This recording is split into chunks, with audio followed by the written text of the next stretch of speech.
Salut, c'est Loïc. Alors dans cette vidéo, on va pas parler d'un sujet technique, mais on va parler d'un sujet un peu plus personnel. On va parler de la carrière d'un développeur.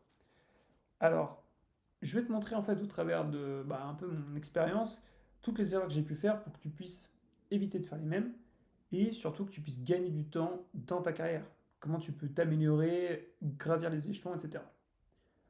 Alors déjà, le premier truc que je voulais que tu te demandes, enfin la première question que je voulais que tu te poses, c'est pourquoi tu as choisi d'être développeur? Et moi, personnellement, mais je pense qu'on est tous pareils, c'est parce que j'aimais construire des trucs, tu vois. Que ce soit avec des Lego, après avec des jeux vidéo sur l'ordi et tout, j'ai toujours aimé construire, modifier des choses. Et après, quand j'ai su un peu programmer, j'ai commencé à mettre des sites en ligne. Et là, je me suis rendu compte qu'en fait, je pouvais créer tout ce que je voulais rapidement, tu vois. Parce que programmer, la seule ressource dont tu as besoin, en fait, c'est du code. Donc, si tu veux mettre une app en ligne, ou si tu veux mettre une boutique en ligne, ce que tu veux, le seul truc qu'il te faut, c'est savoir coder, tu vois. Alors que dans le monde physique, si tu veux ouvrir un magasin, ça va être beaucoup plus compliqué. Ça va être des ressources, du temps, de l'argent, des gens, tout ça. Alors que là, tu peux t'affranchir de tout ça juste avec le code. Et moi, c'est aussi ça que j'aimais bien, c'était de me dire, là, c'est une vraie méritocratie, tu vois. C'est celui qui sait faire, qui est capable de faire tel ou tel truc, qui est capable de scraper tel site ou de créer tel site rapidement, qui va être capable de mettre en ligne des trucs et d'avoir des résultats, du coup. Donc ça, c'est vraiment ce qui m'a passionné. Et si je te parle de ça, c'est tout simplement pour que tu perdes pas de vue ça. Parce que je sais qu'avec le temps, il y a pas mal de développeurs qui un peu laissent ça de côté, tu vois. Enfin, qui perdent cette passion-là. Et c'est dommage parce que cette passion-là, elle va t'amener à développer la plus grande qualité du développeur, c'est la curiosité. Alors en fait, si tu es curieux, tu vas pouvoir apprendre plein de trucs. Mais vraiment plein de trucs. Donc, que ce soit des langages de programmation, des technos, des façons de coder avec des architectures, des principes de programmation pour que ce soit propre et tout ça. Et en fait, tout ce que tu vas apprendre, ça va te permettre d'évoluer. Ça va augmenter tes skills. Donc ça, c'est super important parce que déjà, ça, d'un, t'évolues, et de deux, tu vas t'adapter beaucoup plus facilement. C'est-à-dire que si tu as l'habitude d'apprendre, quand tu vas vouloir apprendre un nouveau truc, tu vas aller super vite. Si tu n'as pas l'habitude d'apprendre, quand tu vas apprendre un nouveau truc, ça va être super compliqué pour toi. Donc si ton entreprise, elle change de main de techno, ou voilà, toi, tu vas être un peu perdu. Donc le but, c'est vraiment d'éviter de se retrouver dans des situations comme ça compliquées et surtout en fait de perdre, tu vois, une qualité qu'on a, c'est la qualité d'apprendre. En fait, quand tu regardes les bébés, par exemple, ils apprennent tout le temps. Tu vois, quand tu nais, tu apprends un nombre de trucs, t'as un corps, t'as des émotions, t'as des gens autour de toi, t'as une société, tu vois. Tu dois apprendre un nombre de trucs pharaoniques. Donc du coup, en fait, on est né, enfin, on est conçu, si tu veux, pour apprendre des trucs. Et donc, il faut pas perdre cette qualité-là, parce qu'après, du coup, tu te retrouves comme les vieux, tu vois, qui apprennent plus rien, qui ont leurs habitudes et qui ne peuvent pas sortir d'un cadre, tu vois. Donc, il faut rester souple pour pouvoir s'adapter rapidement, tu vois. Ensuite, la troisième chose, c'est que si tu apprends beaucoup de choses, tu vas développer en fait une culture. Donc, tu vas avoir plein de choses qui existent. Et en fait, c'est un peu comme si tu as quelqu'un qui connaît qu'un seul style de musique par rapport à quelqu'un qui connaît, je dis n'importe quoi, 25 styles de musique. Forcément, le mec qui connaît plus de styles de musique, il va pouvoir profiter de plein de trucs différents. Alors que le gars qui écoute qu'un style, il loupe tout ça, tu vois. Et donc toi, en fait, pourquoi c'est bien d'avoir une culture? C'est pas juste pour dire je sais des choses, c'est parce que tu vas pouvoir te dire, en fait, tiens, ça c'est le meilleur outil pour résoudre tel problème. Et en fait, quand tu es développeur, ton métier c'est ça, c'est de dire, je résous le problème de la façon la plus élégante, la plus simple possible. C'est vraiment ça en fait. Et donc si tu connais, je dis n'importe quoi, tu connais qu'un framework, qu'un langage, par exemple tu prends Python pour tout faire, le jour où tu as beaucoup de trafic sur ton app, par exemple, Python ça va pas le faire, tu vois. Donc tu vas être bloqué, ou tu vas faire un truc qui va te nécessiter, enfin qui va te coûter des frais de fou en serveur, tu vois. Et donc quand tu es capable de choisir le bon outil, c'est beaucoup plus élégant. C'est comme si tu prends un mécanicien, et le mec il a qu'un tournevis, tu vois, il va galérer sacrément. Il va pas pouvoir démonter plein de trucs. Donc là, de la même façon, tu dois être capable d'avoir plein d'outils pour résoudre plein de problèmes différents. Et du coup, ça nous amène à une notion qui est essentielle en programmation. Ça va être, alors je vais revenir juste avant sur un truc important, c'est en fait comment tu perçois ton métier de développeur. Alors quand tu es débutant, au début tu veux juste faire marcher des trucs, tu vois, tu es content, ton code il marche, tu es content. Et après, tu vas vouloir, bon, ton code il marche, hein, c'est toujours, c'est une base, mais après tu vas vouloir contrôler ton code. C'est-à-dire tu vas vouloir en fait le changer facilement, le modifier facilement. Et donc pour faire ça, ça va te demander du coup, pas mal de connaissances en architecture Et ça, c'est quelque chose que tu apprends après. C'est-à-dire qu'au début, tu t'en fous en fait. Tu sais même pas que ça existe l'architecture dans le code. Tu programmes, voilà, tu fais ton truc.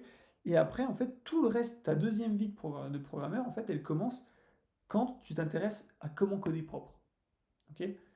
Et donc, pourquoi je te dis ça? Parce que ça, en fait, ça t'amène du coup à apprendre une notion qui est essentielle, c'est la simplicité. Donc Léonard de Vinci, il disait la simplicité est la plus grande des sophistications. Et bien ça, je peux te dire que c'est vrai. C'est sacrément vrai, mais pas qu'en programmation, dans tout ce que tu fais. Pourquoi? Parce que si tu as un programme très complexe, par exemple, donc qui a ce niveau de complexité-là, on va dire, et ben toi, imaginons que tu as des trucs qui s'imbriquent les uns dans les autres. Par exemple, tu as une fonction qui appelle une fonction, qui appelle une fonction, qui appelle une fonction. Quand tu vas vouloir faire quelque chose, tu vas partir de là, tu te poses une première question, tiens, comment ça marche? Et bien avant d'avoir la réponse, tu vas devoir voyager sur 5 concepts différents, 5 autres fonctions. Bah forcément, mentalement, tu vois, c'est épuisant en fait. Tu sais, de faire des sauts comme ça demande une énergie à ton cerveau phénoménale, de se déconnecter, se reconnecter, etc. Donc en fait, quand tu as un code simple, par exemple, tu as une fonction qui fait qu'un truc, tu vois, ou qui appelle une fonction et pas plus, et bah c'est beaucoup plus simple à appréhender.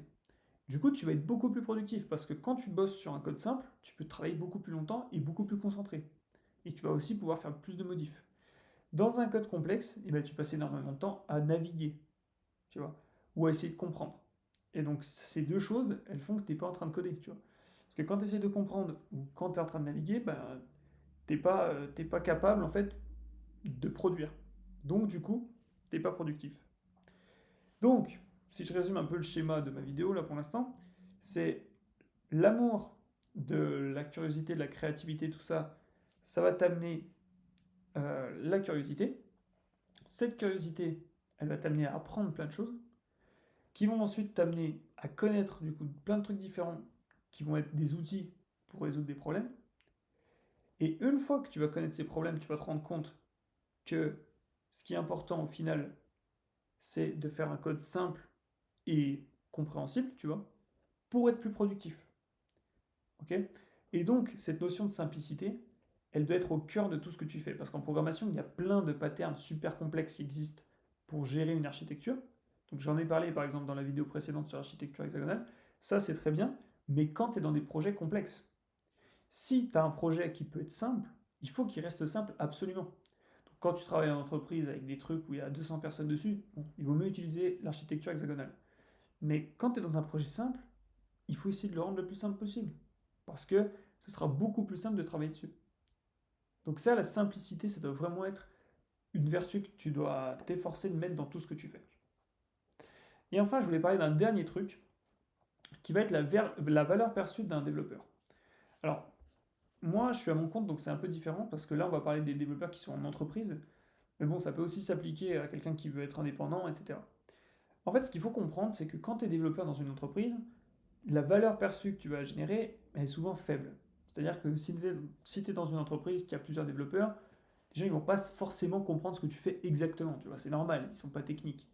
Donc, si tu fais juste ce qu'on te dit, tu vas recevoir des trucs, tu vas les faire, etc. Point barre. Là, forcément, pour un patron, on ne comprend pas trop ce que tu fais, on voit pas trop quelle est ta valeur perçue. Donc, pour être augmenté ou pour avoir d'autres responsabilités, c'est compliqué, tu vois.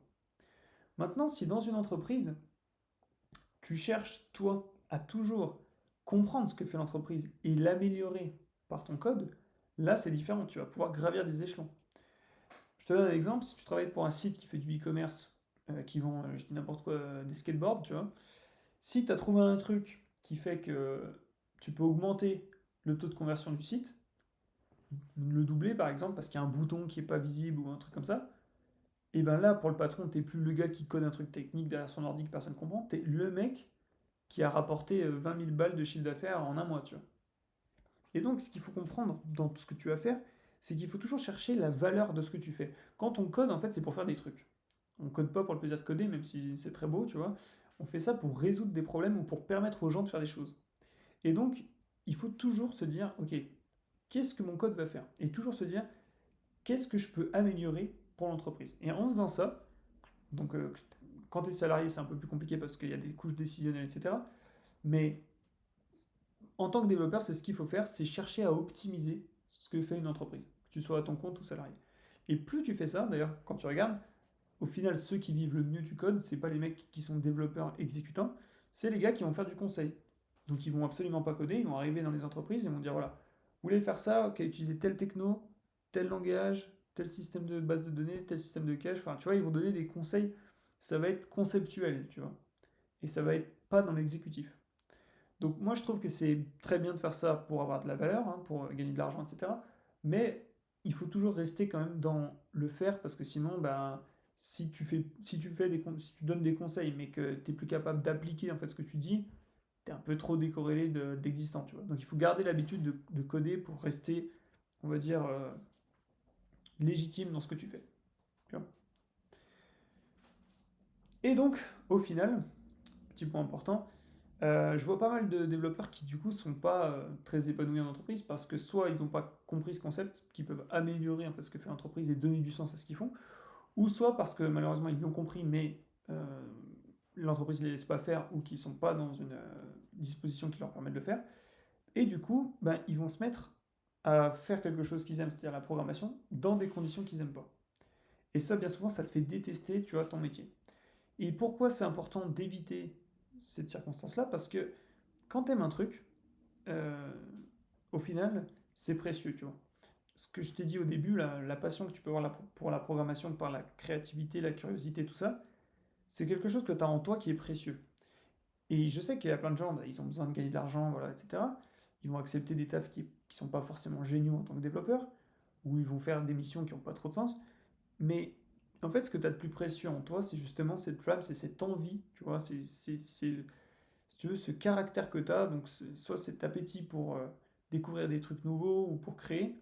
Et si tu détruis ça en faisant un taf que tu trouves débile ou dans des conditions que tu n'aimes pas, petite anecdote par exemple, tu vois bien souvent dans les teams agiles, tout ça, là, en entreprise, tu vois des mecs qui passent 80% de leur temps à faire des réunions et 20% de leur temps à taffer. Donc tu te dis, ça, c'est pas possible, tu vois. C'est des trucs, ça rend fou. Et en fait, travailler dans des conditions comme ça va niquer ton amour que tu as de base pour un truc qui est très beau, tu vois, pour la programmation. Et donc, je vois malheureusement plein de devs qui se mettent à dire, ouais, la programmation, c'est chiant, ou enfin, les entreprises, le monde de l'entreprise, c'est de la merde, etc. À cause justement d'un mauvais environnement de travail. Et ce qu'il faut comprendre, c'est que l'amour que tu as en fait pour un sujet comme la programmation, mais ça peut être n'importe quoi d'autre, c'est super précieux, tu vois. Et c'est vraiment le truc que tu dois protéger. Et c'est pas parce que dans un taf ça se passe pas bien qu'il faut continuer de le faire et qu'il faut sacrifier ta passion d'un truc parce que ça te convient pas, tu vois. Donc il faut toujours que tu cherches à embellir ce que tu as en toi. Si par exemple toi t'aimes la programmation, t'aimes travailler dans telles conditions, et ben fais en sorte de pouvoir l'exercer dans des conditions qui te plaisent, tu vois. Et ça c'est super important.